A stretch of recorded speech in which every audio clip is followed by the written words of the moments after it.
इस्लामाबाद पाकिस्तान आलमी मालियाती fund IMF विच में नए कर्ज़ प्रोग्राम ते अहम अघ भराई साम्हूं अची वई आहे। IMF पाकिस्तान जी 6 खां 8 अरब डॉलर जे पैकेज जी दरख़्वास्त मंज़ूर करे वरिती आहे। नाणे वारी वज़ारत जे ज़रिए ॿुधायो आहे त पाकिस्तान तरफ़ां IMF खे 2 दरख़्वास्तूं ॾिनियूं वयूं।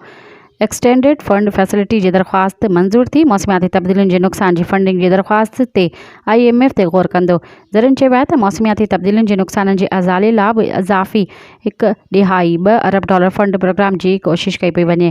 ज़रिए मूजिबि IMF मिशन ॻाल्हियुनि लाइ ईंदड़ महीने पाकिस्तान ईंदो। ॻाल्हियूं नए कर्ज़ प्रोग्राम ऐं ईंदड़ माली साल जी बजट प्रपोज़ल ते थींदियूं।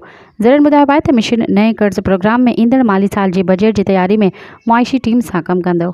मज़ीद ख़बरनि ऐं तफ़सीलात लाइ विज़िट कयो असांजी वेबसाइट www.awamiNewsHD.com ऐं ॾिसंदा रहो अवामी न्यूज़ HD।